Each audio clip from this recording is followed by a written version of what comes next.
Assalamualaikum warahmatullahi wabarakatuh. Perkenalkan, nama saya Erlangga Dewa Sakti dari kelas D3 IF 4403 Telkom University dengan NIM 670620153. Di sini saya akan menjelaskan bagaimana cara program algoritma BFS dan DFS. Nah, di sini kami diberikan sebuah permohonan untuk membuatkan sebuah algoritma BFS dan DFS dengan menggunakan bahasa Java dan sesuai dengan Java coding style. Nah, apa itu BFS dan DFS? Nah, BFS itu merupakan breadth first search dan DFS itu merupakan deep first search. Nah, apa yang membedakan kedua hal itu gitu? Nah, nanti saya akan jelaskan. Nah, tapi di sini kita diminta untuk membuat sebuah program BFS dan DFS serta tampilkan penelusuran BFS dan DFS untuk graf berikut. Ini grafnya. Nah, penelusurannya itu dimulai dari simpul A. Jadi dari ini mulai penelusurannya simpul A. Nah, untuk Java coding style-nya ini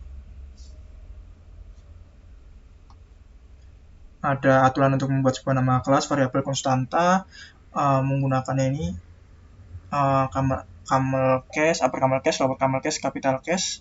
Ini ada untuk ya indentasinya. Dan ini untuk komentar. Nah, seperti itu. Ya. Jadi di sini saya akan terlebih dahulu menjelaskan bagaimana cara kerja algoritma BFS dan DFS. Nah, di sini mungkin saya akan sedikit lebih zoom lagi. Ya, di sini mungkin saya akan zoom. Nah, di sini saya akan seperti ini. Di sini saya akan jelaskan. Nah, ini tadi gambar algoritmanya, gambar grafnya. Dan di sini saya akan menjelaskan dulu apa itu breadth first search. Nah, jadi breadth first search ini ketika dijalankan maka akan tercetak seperti ini. Di akhirnya itu akan tercetak ini A, B, D, E, G, F, H, J, I. Jadi seperti ini urutannya seperti ini. Dari A akan ke D, A akan ke B, B, nah, terus kemudian A ke B, terus nanti akan ke D, ini AB, penelusuran itu AB, kemudian D, kemudian ke E, kemudian ke G, kemudian ke F, kemudian ke H, kemudian ke C, kemudian ke I. Jadi intinya tuh program ini, kalau dilihat itu dia akan menelusuri vertex atau nodes terdekatnya gitu. Nah, jadi ini tuh disebut vertex ya, dan ini edge atau garis lah, atau simpul. Maaf, ini garis ya, garis. Nah, ini simpulnya atau vertex. Nah, jadi nanti untuk BFS ini kecenderungannya dia akan melebar atau merata gitu ke sekitarnya dulu, baru dia akan ke dalam. Nah, untuk DFS ini, kalau kita lihat di first search ini, outputnya ini seperti ini. A, E, H, I, F, C, B, D, G. Nah, ini A, E, H, I, F, C, B, kemudian D, G. Nah, kalau dilihat seperti ini. Ini kan ke A, E, H, I. Nah, dia itu akan lebih cenderung untuk DFS itu akan cenderung untuk lebih masuk ke dalam. Masuk dalam dulu, baru dia akan ke sekitarnya dan naik gitu. Nah, seperti itu. Jadi untuk perbedaan BFS dan DFS seperti itu. Kalau BFS itu dia akan cenderung menyebar dulu baru mendalam. Kalau DFS itu akan ke dalam dulu baru menyebar. Nah, di sini untuk BFS itu dia tuh menggunakan queue. Nah, kalau di DFS itu menggunakan stack. Nah, bagaimana cara kerjanya seperti ini. Jadi di sini untuk BFS-nya itu ketika ya ini kita akan mulai dari A. Nah, jadi A itu akan masuk ke Q, akan masuk ke Q dulu. Nah, kemudian di Q ini si simpul ini akan melihat, si simpul ini akan lihat, simpul yang dijalankan ini akan lihat Q yang masih ada itu Q apa? Ada nggak sesuatu di Q? Ada, ternyata A itu ada di Q, maka A itu akan dipanggil. Dan A itu apa? Tetangganya BDE kan. Nah, BDE kan. Nah, BD ini akan dimasukkan ke Q. BDE ini akan dimasukkan ke Q. Nah, kemudian cetak ini akan mencetak si simpulnya. Nah, kemudian si simpul ini kemudian dia melihat lagi apakah ada sesuatu yang di Q. Nah, ada BDE. Nah, karena kita tahu Q itu merupakan algoritma first in first out atau FIFO, atau bisa dikatakan Q itu seperti antrian lah. Nah, seperti antrian, seperti orang berantri. Siapa yang datang duluan, dia yang akan dilayani. Nah, seperti itu. Nah, karena B ini posisinya di awal, maka B ini akan dilayani dulu. Nah, B itu punya apa? Tetangganya E.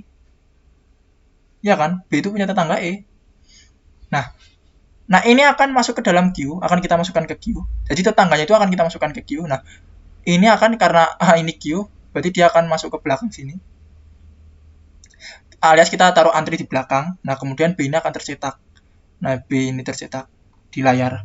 Nah, kemudian kita lihat si simpulnya D. Apakah D itu punya sesuatu di Q? Ada, ternyata ini D. Simpul ini melihat apakah ada sesuatu yang Q di D. Q di sini. Ternyata ada apa? Ya, D. Nah, maka D dipanggil. Kemudian tetangganya D itu G. Nah, G itu akan dimasukkan ke Q. Jadi dia akan dimasukkan di terakhir, pokoknya di terakhir. Nah, kemudian tercetak D. Nah, ini E dari sini. Yang pertama, Q pertama. Atau antrian pertama. Kemudian ini punya FH. Dan FH ini masuk ke belakang. Ya, ini terus sampai... Nah, ini kan terus, masih terus.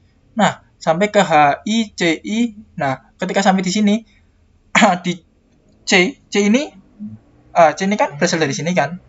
Antrian yang pertama, karena C ini di Q ini antrian pertama. Nah, C ini dia tuh dengan B. Ya kan?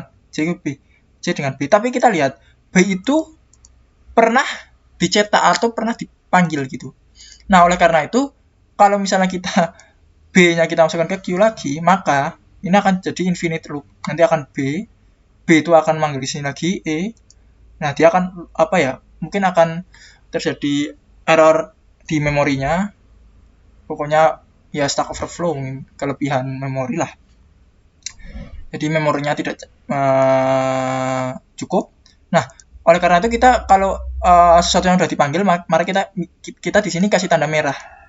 Nah, merah ini artinya dia itu tidak akan masuk ke Q karena dia pernah dipanggil di sebelumnya di sini, alias sudah pernah dicetak.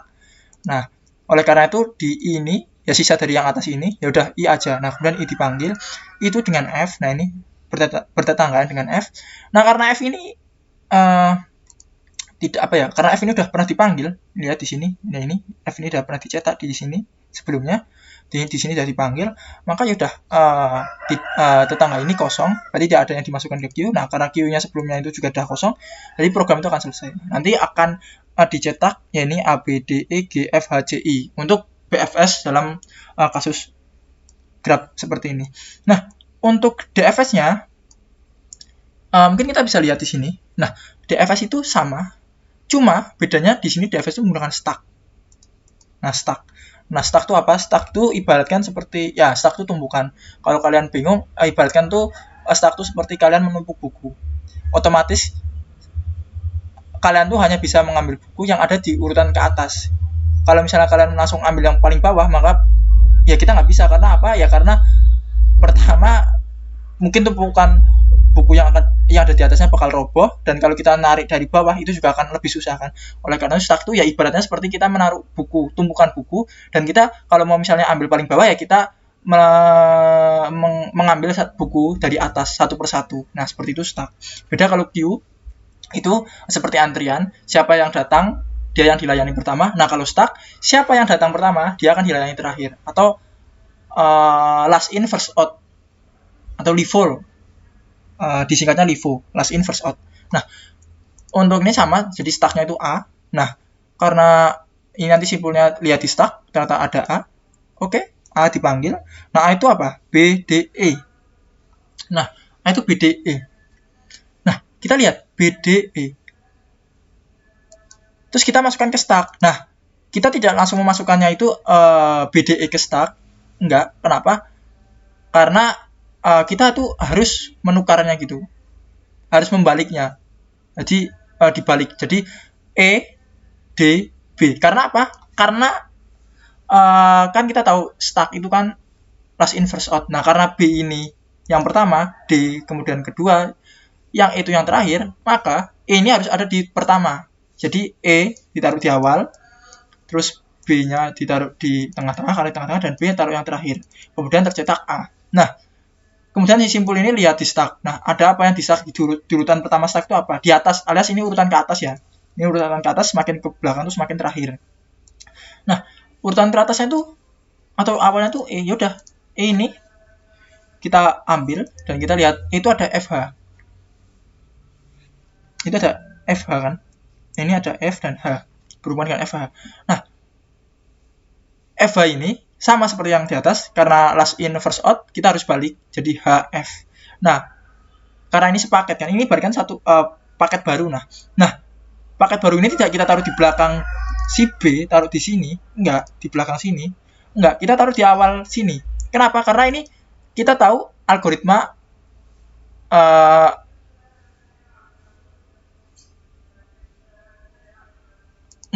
karena kenapa ya? Ini kita tumpuk di sini. Taruh di sini. Maaf, tadi FH ini kita tetap taruh di sini. Karena ini udah dibalik ya, udah dibalik, jadi kita taruh di depannya.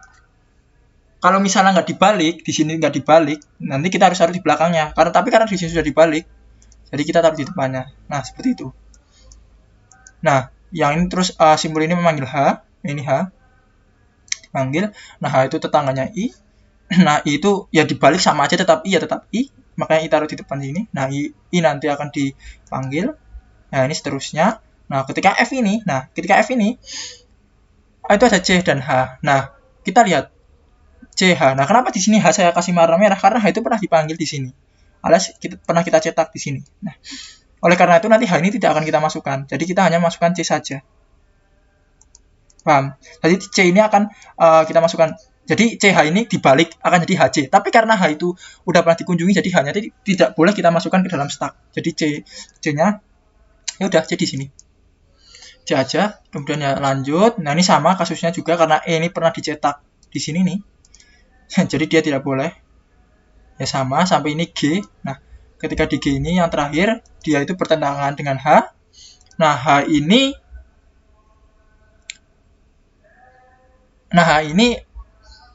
udah pernah dicetak kan sebelumnya, coba kita lihat. Nah, di sini udah pernah dicetak kan. Ya sama seperti ini kasus ini. Nah, gitu tetangganya H dan H itu pernah dicetak, jadi ya udah dia tetangganya kosong dan tidak ada yang dimasukkan ke sini. Karena sebelumnya ini G sudah dipanggil kan kosong, tapi di sini juga kosong, jadi ya kosong tambah kosong ya kosong. Nah, jadi yang akan tercetak tuh di layar tuh seperti ini. A, E, H, I, F, C, B, D, G. Nah, ini urutannya. Nah, mungkin di sini saya akan jalankan dulu programnya. Nah, di sini saya mempunyai sebuah program Java yang telah saya buat dan mungkin saya akan run dulu. Ini hasilnya. Maaf. Nah, ini ABD EG F H C I. Coba kita lihat ya untuk PFS-nya. ABD EG F H C I. Nih, ABD EG F H C I sama kan? ABD EG F H C I.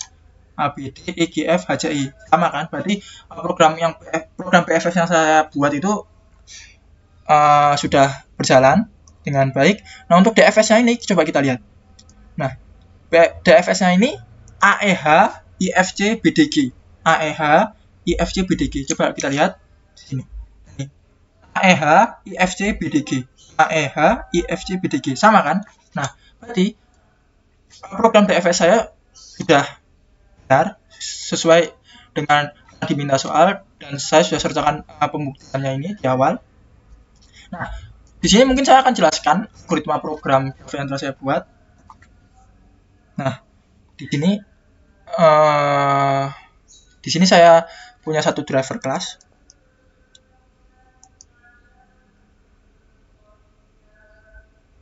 Ini driver class-nya dan ada dua puju plan of object. Nah, di sini ada adjacency list DFS dan satunya ada adjacency list BFS. Nih, kelasnya beda. Jadi untuk adjacency list DFS itu ya untuk mengurusi bagian DFS dan BFS itu algoritma untuk yang BFS. Nah, Mungkin di sini saya akan jelaskan yang mana dulu, PFS aja dulu ya. Nah, ini PFS-nya. Mungkin di sini saya akan jelaskan driver kelasnya. Ya ini bisa dilihat di sini saya instansiasi objek adjacency list PFS. Nah, ini PFS list saya instansiasi.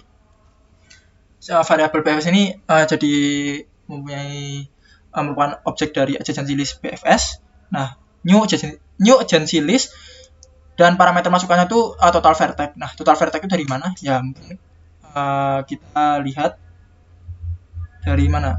Ya, ini ada lihat ada berapa vertex? 1, 2, 3, 4, 5, 6, 7, 8, 9. Ada 9 vertex. Ya kan?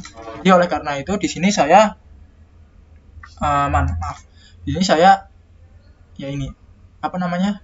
Parameternya 9. Sama untuk DFS-nya juga sama, cuma saya kasih nama DFS list dan satunya PFS list. Nah, ini total vertex-nya juga 9. Nah, seperti itu. Nah, untuk PFS list-nya sendiri, ini ada metode addEdge. Nah, addEdge itu ada dua parameter. Yang pertama itu SRC atau source, dan yang kedua itu dash atau destination.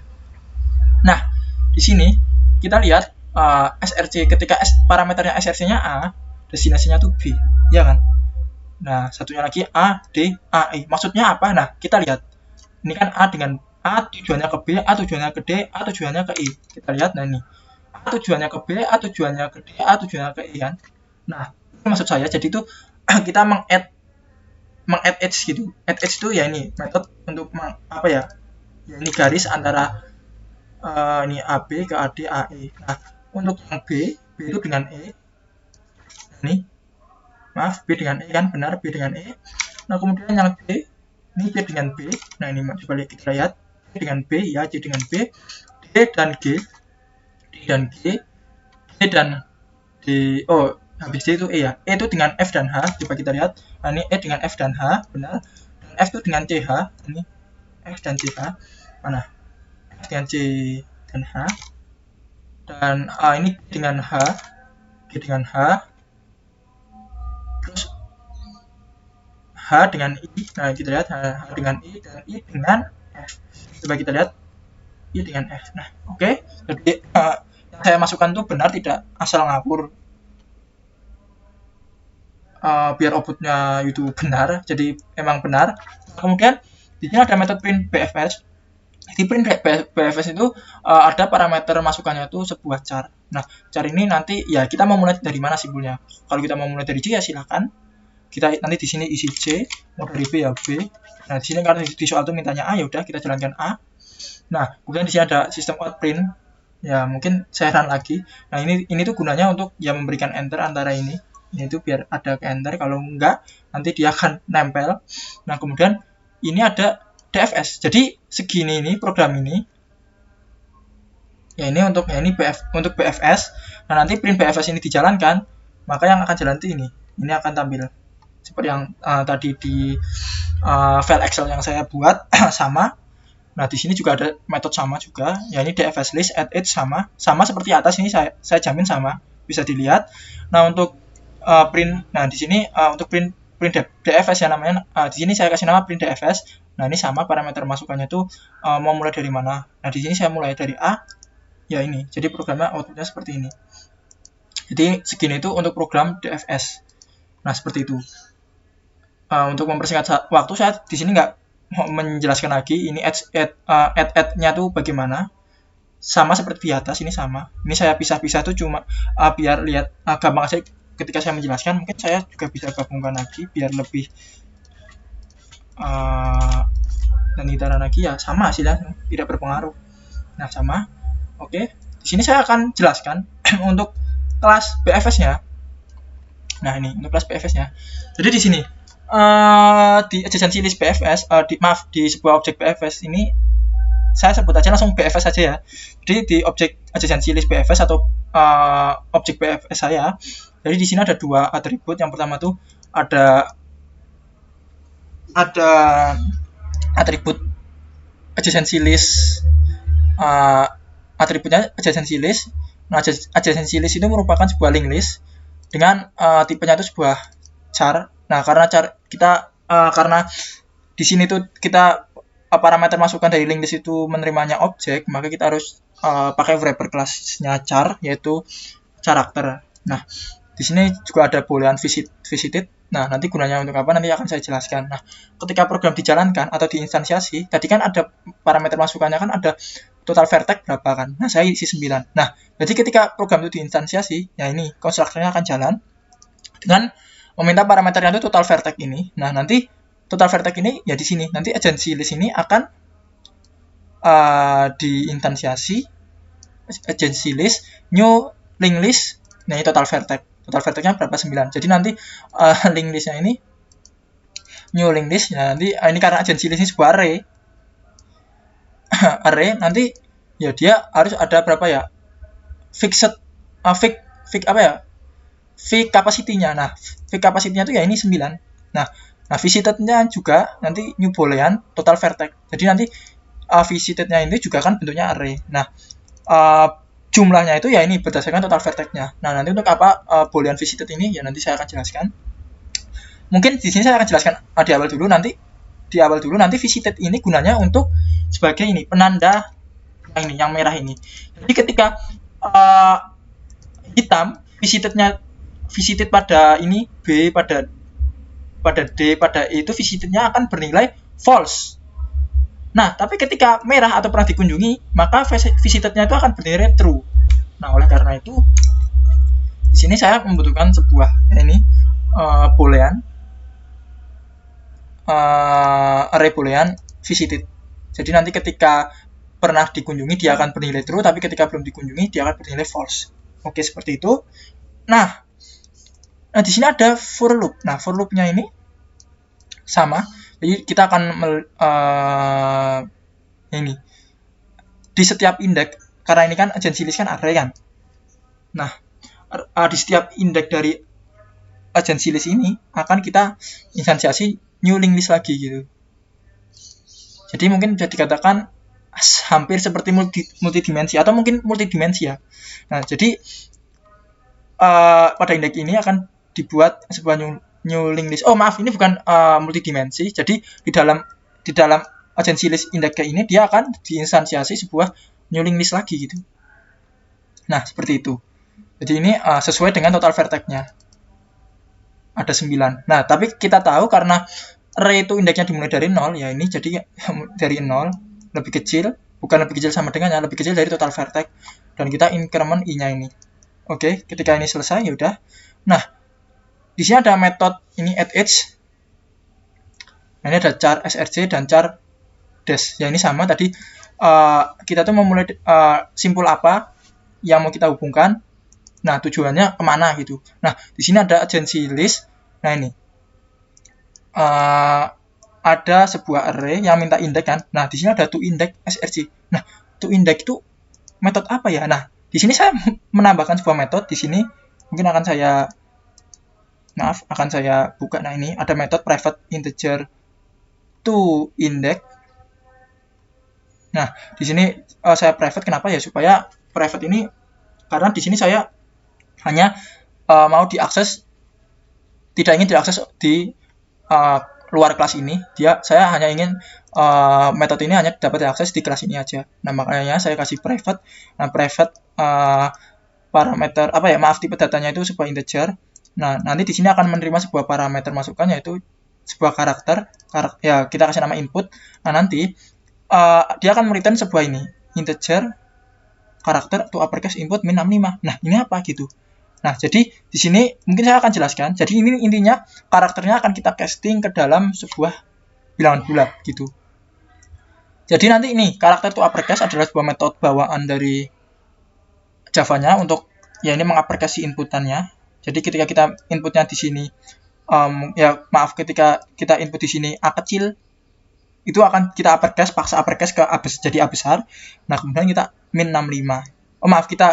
Kita ini kemudian kita casting ke integer. Kemudian kita kurangi 65. Loh, emangnya bisa kita cari itu kita casting ke sebuah integer? Bisa. Nah, kalau kita lihat, mungkin saya di sini akan mungkin di sini saya akan buka sebuah Google dan kita akan searching ASCII. Nah, kita lihat ini ASCII. ASCII. Nah, di sini ada turun lagi. Nah, di sini ada ASCII. Jadi itu mungkin saya akan jelaskan sedikit. Jadi ASCII ini di sini merupakan American Standard Code for Information Interchange atau sebuah karakter encoding untuk standar elektronik komunikasi. Jadi ini merupakan standar untuk segala elektronik komunikasi. Nah, kalau kita lihat di sini A ini dia itu kalau kita casting ke dalam integer itu nilainya 65. Untuk binarnya ini. Binar ini nilainya itu 65. Jadi A itu sebenarnya kalau dalam binar itu seperti ini. Nah, binar seperti ini kalau dalam sebuah integer akan bernilai 65. Nah, ini desimalnya itu. Nah, ini desimal. Jadi A itu akan 65, B itu 66, C itu 67 gitu kan. Nah, oleh karena itu kenapa tadi di awal misalnya saya pasang casing ke uppercase, kenapa? Ya kita lihat di sini. Nah, untuk A kecil itu 97. Jadi akan error gitu. Karena kan kita lihat karena kita akan di sini akan kita kurangkan dengan 65. Jadi paham nggak? Jadi ketika misal kita input A kecil itu akan kita paksa jadi A besar. Nah, terus A besarnya itu akan kita paksa casting ke integer. Nah, A besar itu kan tadi di ASCII itu bernilai 65 ini kan. Nah, karena dia bernilai 65, program yang saya buat, saya itu ingin A itu sebagai indeks ke 0, B itu indeks pertama, C itu indeks kedua. Nah, seperti itu. Nah, makanya A itu saya minta 65 untuk menghasilkan return value 0. Paham nggak? Jadi ketika A ini kan 65 dikurangi 65 0, B 66 dikurangi 65 1. Jadi cocokkan ini indeks ke 0, ini indeks ke 1, kedua dan seterusnya. Nah, seperti itu. Jadi di sini saya membutuhkan membuat sebuah metode tambahan yaitu toIndex. Ya, ini gunanya untuk sebenarnya toIndex itu ya untuk toIndex ya, ke indeks gitu. Jadi returnnya integer. Nah, integer indeksnya ini. Jadi ketika A kita rubah ke dalam bentuk indeks, nah di sini akan menghasilkan nilai 0, B itu 1, C itu 2 dan seterusnya. Oke. Mungkin kita lanjut lagi di sini. Nah, di sini ya ini ada JList. Nah, ada JList pada indeks ke apa? Indeks ke toIndex ke SRC. Nah, kan A. Jadi kan di sini kan ada di A. Nah, pada saat ada JList ke A, nah tapi karena array itu nggak bisa, array itu kan indeksnya itu berupa sebuah bilangan bulat, jadi kita paksa A itu ke sebuah bilangan bulat. Nah, jadi A itu ketika masuk ke sini, nah toIndex ini, jadi A itu akan bernilai nilai 0. Yaudah, berarti ada JList 0 dot add destination. Nah, destination-nya apa? Ada yang B, ada yang D, ada yang E. Nah, di sini nggak kita ubah toChar gitu. toIndex gitu. Nggak sama seperti ini. Ya, karena ada JList ini, karena di sini add destination, add ini merupakan metode dari linked list. Nah, di mana dia tuh bisa menerima karena add ini kan metode dari linked list. Nah, ini kan ada JList kan ini linked list. Nah, linked listnya itu karakter. Jadi itu tipenya karakter. Makanya kita nggak boleh, malah kita di sini casting ke integer nggak boleh. Karena di sini tuh dia mintanya integer. Mintanya tuh sebuah karakter. Mungkin kalau saya di sini ganti 1, dia akan error. Kenapa ya? Karena mungkin saya akan lihat errornya di sini. Nah, ini add Java lang karakter cannot be applied to integer, nggak bisa. Jadi harus karakter. Nah, karena ini itu tipenya char, jadi kita nggak usah casting. Jadi ini untuk metode add age. Nah, untuk ini metode untuk menampilkannya, ini metode intinya. Nah, di sini ketika metode ini dipanggil, maka dia tuh punya parameter masukannya tuh sebuah char vertex-nya atau bisa dikatakan star vertex starnya lah, atau ya ini kita mau mulai dari mana. Nah, karena kita inputkan kan tadi dari A. Nah kita membuat sebuah queue-nya itu sebuah linked list. Nah, linked list-nya itu ini membuat sebuah queue ya, queue dari linked list dan tipenya parameternya itu karakter. Nah, lalu di awal ini saya akan queue add vertex. Nah, jadi queue ini akan saya add vertex-nya tuh apa? A. Nah, karena dia karakter ya udah, berarti bisa masukkan. Nah, kalau kita lihat mungkin di sini nih. Di sini saya akan add dulu A, Q. Nah, kemudian baru simbol ini akan melihat si Q-nya. Nah, seperti itu. Nah, nanti di sini visited-nya akan visited-nya ini toIndex vertex. Nah, kita lihat visited itu tipe datanya apa? Array kan? Array yang menampung boolean. Nah, array itu harus yaitu apa namanya, integer, apa sih namanya, indeksnya itu integer. Nah, jadi di sini saya akan maaf. Jadi di sini saya akan ubah ini ke integer gitu. Nah, karena A itu masuk ke sini, nah to index berarti A akan bernilai 0 kan? Berarti visited ke 0 itu akan true. Jadi pokoknya di sini saya akan men-setting A itu bernilai true karena dia akan apa ya, udah pernah masuk simpul atau pernah dikunjungi nanti. Nah, seperti itu. Nanti kemudian di sini saya akan melakukan sort atau sistem out print urutan BFS dari vertex. Nah, ini mungkin ya vertex plus vertex ini dari parameter masukannya A adalah nah, kemudian di sini ada while. Nah, while-nya itu kondisinya tuh ketika q dot size lebih besar dari 0. Nah, dot size itu merupakan parameter merupakan metode bawaan dari linked list untuk kita apa ya, untuk tahu untuk melihat total yang ada di linked list-nya gitu. Nah, jadi ketika linked list ketika Q-nya itu lebih besar dari 0, maka programnya akan jalan. Tapi kalau udah nggak lebih besar dari 0, dia akan berhenti. Nah, ya ini tuh untuk ya ini. Untuk yang terakhir ini, ketika terakhir ini Q-nya kosong, nah, program berhenti. Kalau nggak dikasih seperti itu, nanti dia akan muter terus. Nah, seperti itu. Nah, kemudian di sini ada saya buat sebuah char temporary vertex. Nah, char temporary vertex ini merupakan, saya gabungkan aja. Nah, jadi char temporary vertex ini merupakan ini dia itu akan dot pull Q. Nah, pull itu apa? Pull itu merupakan metode bawaan linked list yang dimana pull itu kita itu akan ibaratkan menghapus dan dia itu akan mereturn yang dihapusnya itu. Mungkin saya akan coba searchingkan di sini Q saja. Nah, kita lihat. Nah, ini pull, atau kita juga bisa lihat di linked list. Maaf, linked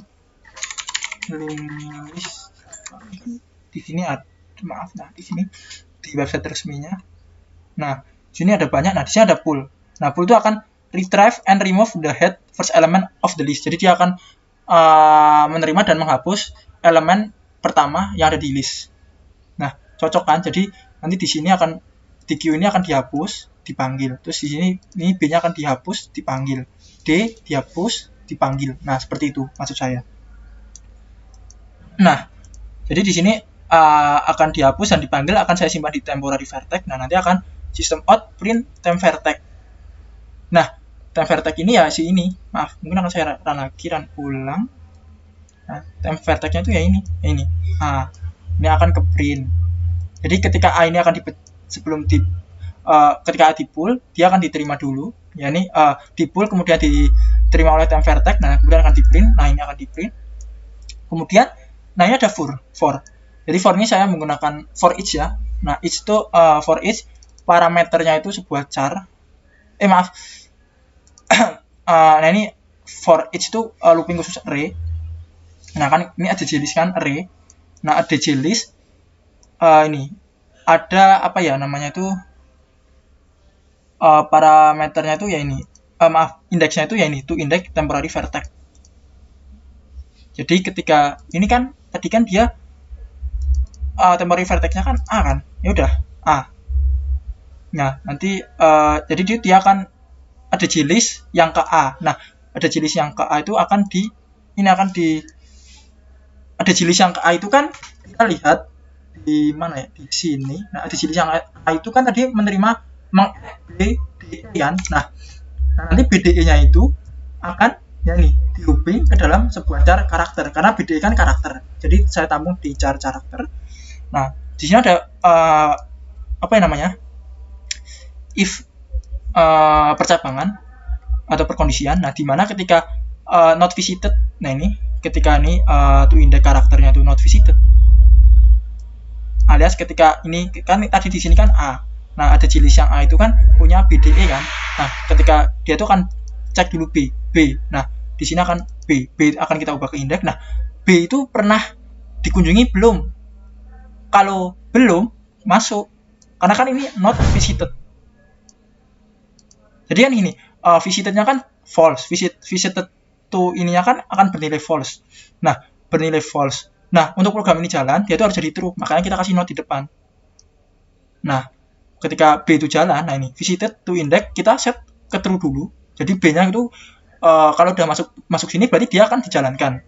Alias kita di print kan. Akan di print. Nah, jadi dia itu akan di print atau akan dijalankan. Nah, ada pernah dikunjungi, dia akan di set ke true. Nah, kemudian dia akan Q add karakter. Jadi nanti ini Q add karakter. Jadi ini karakternya akan di add. Nah, nanti ini akan di add nih. Si ini kan tadi kan A itu kan punya BDE kan. Nah, B-nya itu akan di add ke Q. Paham? Add ke Q. Maaf. Add ke Q. Dan seterusnya B, terus kemudian D. B. Nah, dia akan dimasukkan juga, di sini akan di add. B, kemudian ya ini dia akan add juga. Terakhir sini. Dia akan E. Kemudian selesaikan Fourier ini keluar. Nah, ya kan keluar. Nah, dia keluar ke sini. Terus ini kan karena Q-nya itu masih size-nya itu masih lebih besar dari 0 kan. Alias masih ada nih kan BDE. Nah, dia tuh ini chart temporary vertex sama dengan Q pole. Nah, Q pole-nya itu ya ini. B-nya ini tadi kan diterima, B-nya itu diterima. Kemudian dipecah. Alias dihapus dari Q-nya. Nanti di sini Q-nya itu dia akan dihapus seperti itu. Jadi nanti ini program ini akan berjalan terus muter sampai Q-nya lebih dari 0. Mungkin saya nggak jelaskan sampai selesai. Ya intinya tuh dia akan looping terus sampai ininya tuh lebih besar dari 0. Maaf, sampai kondisi ini tidak terpenuhi. Maaf, kondisi ini tidak terpenuhi, dia akan selesai. Jadi untuk mempersingkat durasi, saya akan langsung pindah ke agency list DFS-nya. Jadi untuk agency list DFS-nya atau DFS-nya di sini sama. Cuma di sini sama ini, private boolean, visited, ini sama kan. Private ini private juga, di sini juga bisa kasih private nggak masalah. Private seperti ini juga nggak masalah. Nah, ini bulan visited sama, ini juga sama. Nah, ini ada stack. Jadi stack tuh yang ini karena di sini tuh kita membutuhkan ini stack. Stack tuh di Java ada sebuah stack. Nah, mungkin kita akan cari di Java, di stack Java. Kita cari Java ini. Nah, di sini kelas ada sebuah kelas stack. Nah, ini ada pick, pop, push juga sama ini metodenya. Ini empty untuk mengecek apakah di stack to empty. Nah, ini pick itu untuk melihat atau mengintip lah, untuk mengintip saja, tapi dia tidak memecah seperti poll. Nah, atau poll atau pop. Nah, untuk popnya ini dia itu akan remove object at the top of this stack and return the object that value this function. Nah, pop itu dia akan menghapus elemen yang ada di atas dan mereturn elemen tersebut yang dihapus itu. Nah, bisa dilihat kan, stack itu kan dia itu akan menghapus elemen yang ada di atas. Nah, seperti itu. Kenapa di sini seperti itu bukan bukan? Jadi kenapa di sini saya butuh ya ini stack ya itu karena itu dia itu dapat ya ini remove and ya ini remove objek yang ada di atas. Dan ini juga pick-nya tuh look at the top of this stack. Nah, seperti itu. Jadi ini untuk konstruktornya juga sama seperti agency list BFS-nya sama. Ini juga sama. Ada juga ini tuh indeksnya juga sama. Nah, mungkin beda di sini. Nah, di sini ada dua. Nanti public print DFS yaitu char vertex. Ya, di sini ketika metode ini print DFS-nya dipanggil ya, di sini dia akan print ini. Urutan DFS dari vertex ini, urutan DFS dari vertex A adalah ya dia akan memanggil metode df util dan parameternya itu ya ini vertex-nya nanti si A lagi. Nah, kenapa kok saya gap pisah? Nah, karena df util ini kita akan memanfaatkan sebuah rekursif. Kalau kita lihat di sini akan ada dfs util lagi kan, atau mungkin di sini akan saya sorot, di sini akan ini merupakan sebuah arti kalau ini akan terjadi rekursif di sini, ya kan? Ini karena ini. Nah, oleh karena itu di sini saya pisah. Jadi nanti DFS util ini akan menerima char vertex-nya ini asalnya atau yang ingin kita mulai dari mana. Nah, nanti akan kita indekkan. Sama kita indekkan ini to index. Nah, kemudian ini di sini saya juga butuh sebuah list iterator. Namanya kursor iterator lah. Saya kasih nama kursor iterator. Sebenarnya list iterator sama iterator sama di Java, cuma di kelas list iterator ini sangat lengkap, lebih lengkap dari iterator. Jadi saya pakai list iterator. Nah, jadi list iterator, kursor iterator, agency list, indeksnya, dot list iterator. Jadi nanti kursor iterator ini akan menyorot, lebih tepatnya itu menyorot tetangga dari si indeksnya ini, atau si vertex-nya yang masukkan ini kan, vertex ini akan kita ubah jadi indeks. Nah, karena ini kan array ya, kita harus ubah jadi indeks. Jadi itu nanti misalnya A masuk ke sini nih. A masuk ke sini kan, A ke indeks, terus indeksnya masuk ke sini. Nah, kita tuh lihat, nanti dimulai dari ini, agency list yang kursor iterator ini, kita lihat apakah ini tuh ada tetangga atau apa ya? Ya, tetangga lah. Atau ini tetangga. Nanti kita pakai list iterator. Nah, mungkin nanti saya akan jelaskan lebih lengkap habis ini. Nah, kemudian ini kan sistem out print vertex. Nah, vertex ini, maaf, ya ini sistem out vertex-nya ini, ya ini yang A, E, H, I, F, C, B, D, G. Nah, karena tadi A masuk, ya dia akan terprint di sini. Nah, di sini akan ada sebuah looping. Nah, di mana nanti kursor iterator has snap. Jadi ketika kursor iteratornya itu has snap atau punya sebelahnya atau punya selanjutnya, dia akan mempush, dia akan stack.push, yakni kursor iterator.next. Nah, oleh karena itu di sini saya metode hasNext itu metode untuk mengecek apakah si ini agency list yang masuk ke sini itu punya tetangga atau tidak. Nah, kalau gini, jadi mungkin di sini akan saya jelaskan. Nah, ini A punya tetangga enggak? Kalau dia itu akan pokoknya dia itu akan mempush tetangganya. Jadi dia itu akan mempush tetangganya ini. Dia itu akan mempush tetangganya. Jadi B ini kan A itu punya tetangga B, alias berhubungan dengan B. Nah, B itu dia push ke dalam sebuah stack dulu. Jadi dia mungkin akan seperti ini. B seperti ini. Nah, kemudian dicek lagi apakah masih punya, ada D. Nah, satu D. Nah, itu akan push. Nah, karena stack dia itu akan nge-push di sini, enggak di sebelahnya sini, tapi dia akan di atasnya. Nah, terus E. Nah, seperti itu. Ini push juga ke dalam stack. Nah, stack itu kan kita taruh di atas kan. Oleh karena itu tadi di awal tadi saya panggil sebuah stack. Atau saya gunakan sebuah stack. Nah, kalau udah E, dia nggak punya selanjutnya. Nah, karena nggak punya selanjutnya, dia akan selesai loopingnya, dia akan masuk ke sini.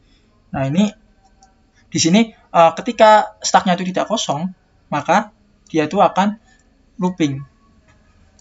Nah, if ini sama, if.visited.index ini stack.pick-nya ini intinya tuh melihat apakah ketika kita intip ini, si-nya itu kita intip ini, misalnya contoh ambil yang ini ya, stack yang ini. Ketika E ini diintip, apakah dia itu pernah dikunjungi atau belum. Nah, kalau nggak pernah dikunjungi, dia akan masuk ke dalam sini. Nah, tapi kita set dulu dia ke true untuk menandai bahwa dia tuh sekarang sedang dikunjungi dan pernah dikunjungi gitu. Nah, kemudian di sini akan rekursif dfs util stack.pop. Nah, pop ini merupakan metode untuk memecah dan dia akan meretrieve nilai yang ada paling atas sendiri. Jadi di stack ini akan di pop. Nah, kita lihat yang di pop itu yang ini akan di pop. Nah, kemudian ini akan diterima oleh ini metode dfs util lagi. Jadi dia akan rekursif masuk sini lagi. Sama, dia akan ke sini, indeksnya tadi kan E, di sini akan E. Nah, indeks ke E ini akan masuk juga ke iterator ini, ada jenis kursor iterator ini. Dia akan ngeprint di sini, akan ke print E. Nah, kita cek lagi apakah kursor iteratornya ini, kursor iterator yaitu kursor iterator pada ADG list indeks yang ke E itu punya tetangga atau tidak. Jika punya, ya kita lihat ini tetangganya F. Jika punya, ini akan mempush kursor iterator.next, yaitu akan mempush F. Jadi F akan di-push ini di sebelah D, akan di-push. Kemudian yang mana? Terus kemudian apakah masih ada F? Ya, masih ada, dia punya H. Kemudian H akan di-push dalam stack. Jadi H ini akan ada di tumpukan teratas. Begitu sampai terus, pokoknya begitu dia akan H akan dipanggil karena H itu ada tumpukan di atas. Nah ini di sini karena karena H itu belum di visit, maka dia akan ke sini di set true. Nah dia akan looping lagi ke sini, akan rekursif terus. Nah ketika misalnya sampai di sini dah, sampai di H ini, atau mungkin sampai sini aja, ketika dia sampai ke E, nah sampai E di sini adalah visited to index stack pick, dia itu udah pernah dikunjungi, jadi dia akan ke else. Nah ke else, mungkin di sini saya kasih contoh yang C, H ini. Tadi kan kalau kita lihat di sini kan nih FCH, harusnya di push itu kan C dulu, terus di sini ada H kan. Nah H ini kan, ini. Nah tapi di sini itu ketika dia kan H udah pernah dikunjungi kan. Nah ketika masuk di sini H itu akan diintip kan, H itu akan diintip. Apakah H itu pernah dikunjungi? Oh, H itu pernah dikunjungi, maka dia akan masuk ke else. Nah else-nya itu akan mempop yang ada di atas, else mempop si H-nya. Nah, oleh karena itu H ini di sini akan kehapus, dia akan hilang. Oke, seperti itu. Nah, kemudian dia akan looping lagi. Apakah stacknya itu nggak kosong? Iya, stacknya itu nggak kosong. Dia akan cek lagi selanjutnya. Dia akan pick intip yang ke atas. Nah, karena si C ini belum dikunjungi, dia akan ini masuk ke sini lagi. Nah, program akan jalan seperti itu terus sampai selesai. Nah, jadi mungkin seperti itu program yang saya kerjakan. Mohon maaf apabila banyak tutur kata atau kesalahan dalam berbicara, terutama dalam durasi. Mohon maaf jika saya terlalu lama menjelaskan. Sekian dari saya, kurang lebihnya mohon maaf. Wassalamualaikum warahmatullahi wabarakatuh.